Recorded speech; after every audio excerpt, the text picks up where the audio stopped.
She was like my sister, more than a mom figure. For April Mosley, She was my best friend. dealing with the loss of her mom has been incredibly difficult. Your eyes are like her. She had beautiful eyes. Mosley holds every detail about her mom close to her heart, This is her and the grandkids. remembering her as a hands-on mother and grandmother. And I can't see anything bad. She was just all good. Which is why it was strange when, in October of last year, Mosley hadn't heard from her mom. Friday night, she was supposed to come and pick up my daughter Sierra and my nephew LJ. She didn't show up at all.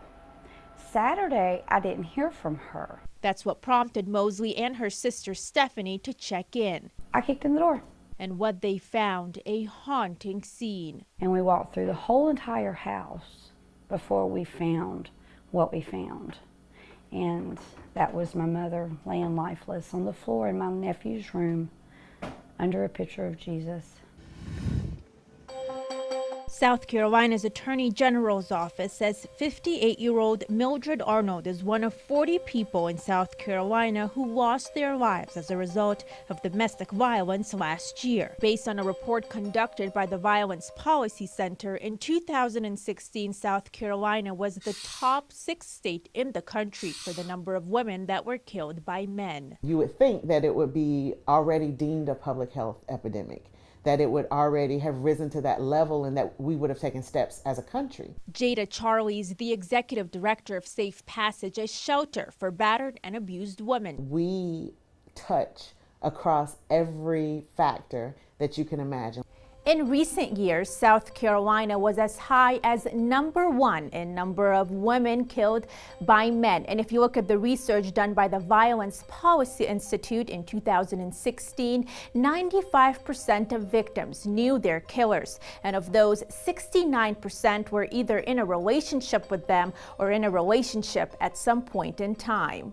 Domestic violence is such a complicated issue. 16th Circuit Solicitor Kevin Brackett made it his mission to fight domestic violence, and South Carolina solicitors like him aren't alone. In 2015, the South Carolina legislature stepped in and made some changes to laws. They amended the laws and made them tougher and gave us more options and gave them a little more teeth. On top of more strict laws, Solicitor Brackett's office also expanded its domestic violence unit to include both city and county cases. Senior Solicitor Jenny Desch is the team lead for York County's domestic violence unit. She says there are many challenges in prosecuting cases.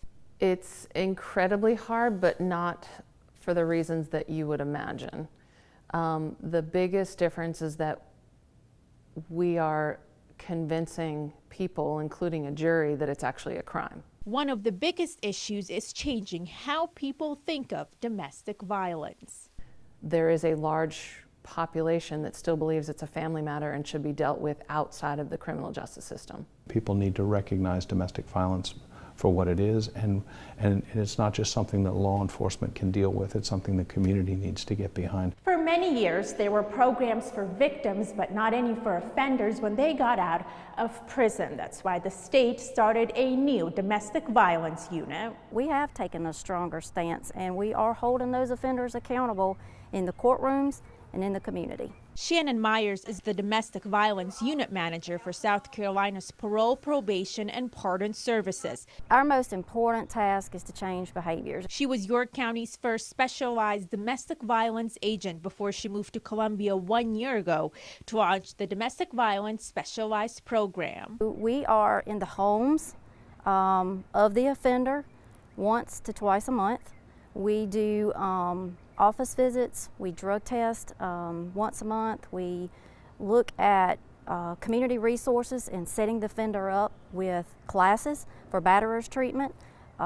We have been known to get offenders jobs. Myers has domestic violence agents stationed all across the state. As of September of this year, around 1,500 offenders are supervised under the program, and they're already seeing results. Since the program started, they've had an 86% success rate with cases they've already closed. One of the people they work with to change behavior, specialists like Ben Motley. Motley runs a forensic counseling company called 3 Trees for Change. So in forensic counseling, we focus on issues that involve people in the criminal justice system. and the types of changes they need to make in their lives in order to become productive members of society and no longer a threat to the community in any way. In a 6-month program, Motley works with offenders using workbooks like this one. But we had to ask, can people really change? Yeah, absolutely. I do believe people can change and can make differences. So we track recidivism, and what we found is about 95% of our clients have had no new offenses within 3 years of graduating. Motley goes on to mention one important piece of information. There are different types of offenders, people with poor relationship skills and poor emotional management skills, and Motley believes they can be helped, and then another type. So terroristic offenders or sociopathic offenders have a much lower level of concern for what other people are feeling. So that's what makes them very difficult to work with. So with all this work being done, why are we still number 6 in all of America? These are all things that, that are going to be a process, not an event. We're not going to be able to make this change overnight.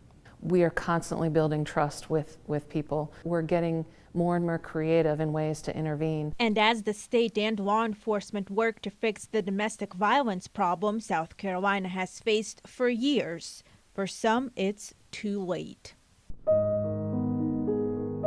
April Mosley is preparing herself for the 1-year anniversary of her mom's death. She carries a lot of pain, and on top of it, the feeling that her mother could have been helped. Domestic violence is kind of like an addiction. People are addicted to people.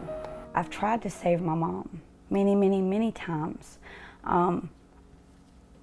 but she was a grown adult, and I couldn't save her. Now, on the anniversary of her mother's death, she's sharing her story. I just want my mom's story, to be a remembrance of what a wonderful woman she was, what a wonderful grandmother she was, and the person that took her from us took our queen. And a final message for anyone else suffering from domestic violence. I pray that they seek help and get out of it and not be a statistic like my mom, because she didn't deserve this. And we loved her.